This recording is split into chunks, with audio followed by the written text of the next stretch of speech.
Halo semuanya, kembali lagi bersama kami Horizon Movie. Di channel ini kita akan membahas beberapa alur film menjadi lebih singkat dan jelas. Pastinya kalian gak perlu lagi buang kuota buat streaming online plus kena iklan yang aneh-aneh. Di video kali ini kita akan membahas alur film yang berjudul Everyone is There tahun 2020. Film ini disutradarai oleh Ryu Seung-jin dan penulis naskah Son Ho-young. Pemeran utama di film ini adalah Soo-yeon yang diperankan oleh Roh Jong-eui, Kang Il-yong yang diperankan oleh Seo-keum, Yoo-jin yang diperankan oleh Lee Yo-mi, dan banyak artis lainnya. Film ini mengangkat kisah seorang gadis berumur 16 tahun yang dibully oleh beberapa teman di sekolah. Walaupun banyak film yang mengangkat tema yang sama, tapi yang spesial dari film ini karena film ini mempunyai plot twist yang membingungkan. Sebelum masuk ke alur film, bantu support kita dengan subscribe, like, dan jangan lupa untuk di-share jika kalian suka dengan video ini. Tanpa basa-basi lagi, kita mulai intronya.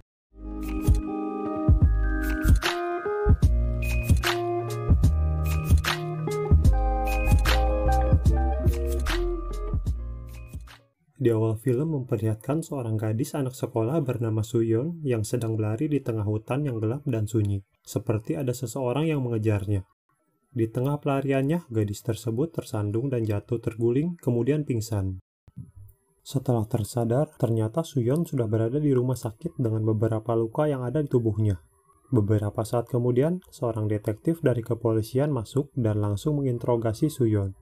Belum selesai detektif tersebut bicara dengan Soo-yeon, datang guru dan beberapa orang tua wali dari murid yang membuli Soo-yeon. Sempat terjadi perdebatan di antara detektif dan orang tua murid. Namun perdebatan mereka dihentikan oleh dokter dan suster yang berada di sana, karena Soo-yeon yang masih butuh istirahat. Pada malam berikutnya, Soo-yeon merasa frustasi dan ingin menggunakan selang infus yang dililitkan ke lehernya. Tiba-tiba seorang wanita datang untuk menggagalkan aksinya tersebut. Wanita itu adalah Kang Il-yong. Ia adalah seorang guru konsultan. Keesokan harinya, Soo-yeon sedang bersiap-siap untuk pulang ke rumah. Tiba-tiba, Yoo-jin datang untuk membicarakan beberapa hal dengan Soo-yeon. Yoo-jin adalah salah satu anak yang membuli Soo-yeon. Tak berapa lama kemudian, suster datang dan menghentikan pembicaraan mereka berdua. Dari balik pintu, ternyata guru konsultan Soo-yeon mendengarkan pembicaraan Soo-yeon dengan Yoo-jin. Setelah Yoo-jin pergi, Il-yong bergegas membawa Soo-yeon pulang ke rumah.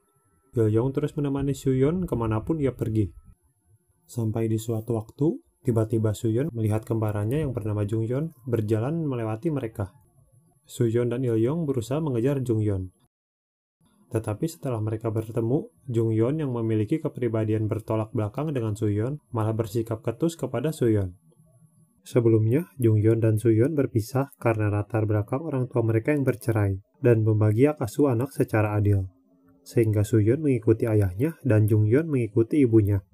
Keesokan harinya, Il-yong yang sedang belanja di toko kosmetik tidak sengaja melihat Jung-yeon yang mencuri sebuah barang. Di pinggir jalan, Il-yong mengajak Jung-yeon untuk mencoba membantu Soo-yeon. Tapi Jung-yeon menolak dan berusaha menghindari Il-yong. Il-yong mengancam akan memberitahu pihak toko atas pencurian barang yang dilakukan Jung-yeon. Karena tidak memiliki pilihan lain, terpaksa Jung-yeon mengikuti rencana Il-yong. Akhirnya mereka berkumpul di apartemen milik Soo-yeon. Il-yong menyusun rencana untuk Jung-yeon dan Soo-yeon, yaitu Jung-yeon akan berperan sebagai Soo-yeon, sedangkan Soo-yeon akan pindah ke sekolah lain. Tapi Jung-yeon menolak rencana tersebut karena Jung-yeon merasa tidak perlu mengalami hal konyol tersebut. Setelah Jung-yeon turun dari apartemen, tiba-tiba ada yang mengirimkan pesan berupa video melalui ponselnya. Setelah dilihat, ternyata video itu adalah video rekaman ketika Soo-yeon dibully oleh teman sekolahnya. Jung-yeon yang melihat video tersebut merasa kesal. Akhirnya ia kembali ke apartemen Soo-yeon dan mengiyakan untuk bertukar peran dengan Soo-yeon. Keesokan harinya di sekolah, teman-teman Soo-yeon merasa heran melihat Soo-yeon palsu yang terlihat berbeda dari tampilan dan gayanya. Tiba-tiba para pembuli Soo-yeon datang menghampiri Jung-yeon. Para pembuli mencoba mengganggu Jung-yeon. Tanpa basa-basi, Jung-yeon langsung menampar Yoo-jin, si ketua geng dari pembuli tersebut, sampai Yoo-jin jatuh terkapar di lantai. Jung-yeon mencekik Yoo-jin sambil merekamnya. Namun tak berapa lama kemudian, guru datang dan menghentikan aksi mereka. Keesokan harinya, setelah Jung-yeon pulang dari sekolah, tiba-tiba di pertengahan jalan, Jung-yeon dihentikan oleh seorang detektif yang sama saat Soo-yeon masih di rumah sakit. Detektif yang mengira Jungyeon adalah Suyeon menanyai kabar Suyeon dan juga memberikan kartu namanya apabila Suyeon palsu membutuhkan pertolongannya. Jungyeon yang terlihat malas menanggapi detektif tersebut segera mengambil kartu namanya dan kemudian bergegas pulang. Di hari itu adalah hari ulang tahun mereka. Jungyeon pun memberikan hadiah kepada Suyeon. Mereka pun akhirnya merayakan hari ulang tahun bersama dengan akrab di malam itu. Beberapa saat kemudian, Suyeon turun dari apartemen dan menemui Il-yong. Suyeon mencurahkan perasaannya tentang mendiang ibunya. Ia merasa putus asa karena ibunya yang meninggalkannya. Tetapi Il-yong menguatkan Suyeon dan mengatakan bahwa ibunya lebih mempercayainya. Bahkan ketika Suyeon tidak ada di sisi ibunya percaya bahwa Suyeon akan hidup dengan baik dan akan jadi lebih berani. Kemudian Suyeon mengatakan bahwa ia ingin menjadi seperti Il-yong yang dewasa dan baik. Dan Suyeon ingin menerima permintaan maaf dari para pembulinya dengan mengandalkan kekuatannya sendiri. Keesokan harinya, Suyeon mulai berani untuk pergi ke sekolah. Ketika sampai di sekolah, Suyeon melihat gurunya terlihat terburu-buru memasuki ruang kepala sekolah. Kemudian Suyeon berusaha menguping pembicaraan dari guru kepala sekolah beserta ibu dari Gyujin. Alih-alih mendapatkan permintaan maaf dari Gyujin dan ibunya, ternyata yang dibicarakan oleh guru, kepala sekolah, dan ibu Gyujin adalah proses pemindahan Suyeon ke sekolah lain. Suyeon yang mendengar pembicaraan tersebut segera lari menuju toilet. Ternyata di toilet, Suyeon tidak sadar bahwa Gyujin juga berada di sana. Kemudian scene berganti di mana memperlihatkan Suyeon yang tiba-tiba tergulai lemas di apartemennya setelah pulang sekolah. Il-yong dan Jungyeon yang melihat pun mulai cemas dan membawanya ke kamar tidur. Jungyeon yang terlampau emosi kemudian bergegas untuk mendatangi Gyujin. Sebelumnya, Jungyeon sudah mengirimkan pesan kepada Gyujin berupa foto Gyujin ketika sedang membuli Suyeon.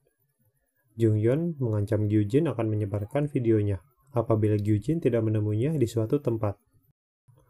Tempat yang dimaksud adalah hutan di mana Suyeon dibuli oleh Gyujin. Jungyeon memukul Gyujin sampai pingsan. Setelah Gyujin tersadar, ternyata ia sudah dalam keadaan kaki tangan terikat dan mulutnya yang tertutup. Kemudian Jungyeon memberikan satu kesempatan kepada Gyujin. Ia boleh melarikan diri, meminta pertolongan, tetapi harus secepat mungkin. Jika tertangkap, tak ada jalan untuk kabur lagi, yang berarti ia akan mendapatkan hal yang sama seperti ia memperlakukan Suyeon. Gadis itu sangat mengenaskan, sama seperti keadaan Suyeon di awal film tadi.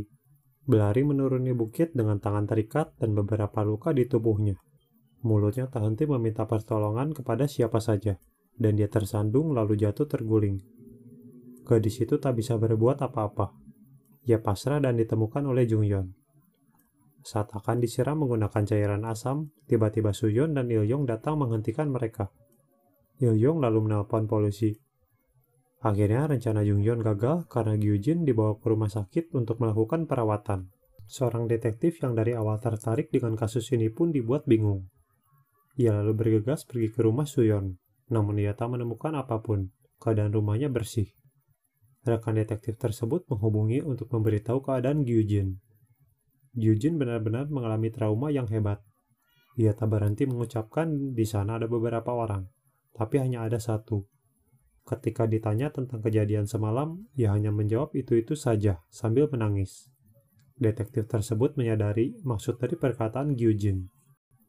Suyeon yang sudah lama menjadi korban kekerasan mendapat dua kepribadian lain di dalam dirinya. Sosok Jungyeon yaitu kembaran yang kasar dan kejam, dan Il-yong seorang guru konsultan yang tenang dan rasional, merupakan fantasi Suyeon. Akhirnya Suyeon pergi ke psikiater untuk berobat. Masalah dengan teman kelas dan ibunya pun sudah selesai. Saat si detektif sedang di pertigaan jalan lampu merah untuk kembali ke rumah sakit, detektif melihat Suyeon yang sedang berdiri menunggu mobil yang dikendarai Il-yong. Tapi saat mobil lain melintas, Suyeon sudah tidak ada di sana. Rupanya, Suyeon akan pergi melanjutkan hidupnya di luar negeri. Suyeon diantar oleh Il-yong ke bandara, dan di sini nih hanya menampilkan punggung Suyeon yang sedang berjalan pergi menjauh. Namun ada yang aneh dari film ini. Di akhir film ada satu cuplikan dengan latar hutan di pagi hari dengan kondisi yang basah dan lembab. Scene ini menyoroti sebuah sepatu putih yang sering dipakai oleh Suyeon. Di sana ada narasi yang bicara bahwa ada jasad seorang gadis yang kira-kira sudah meninggal sekitar 4 jam yang lalu. dan tim medis terlambat untuk menyelamatkannya. Ending dari film ini memang memiliki plot twist yang membingungkan.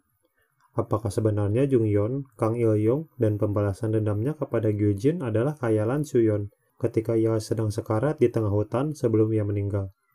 Atau apakah awal dari semua cerita ini adalah khayalan, di mana ketika Suyeon mempunyai kembaran yang berani, ketika Suyeon membalaskan dendamnya kepada Gyujin, ketika hidup begitu adil sehingga detektif dan Kang Il Yong yang peduli dengan Suyeon, ketika Suyeon menemukan kebahagiaannya dengan menempuh kehidupan barunya.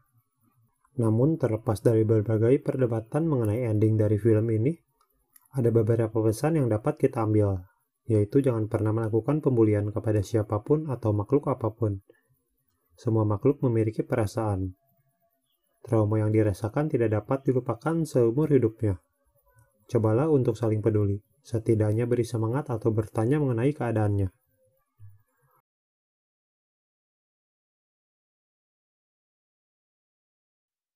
Sekian pembahasan film kali ini. Tulis komentar kalian mengenai film tersebut. Tuliskan juga rekomendasi kalian untuk video selanjutnya. Terima kasih dan sampai jumpa.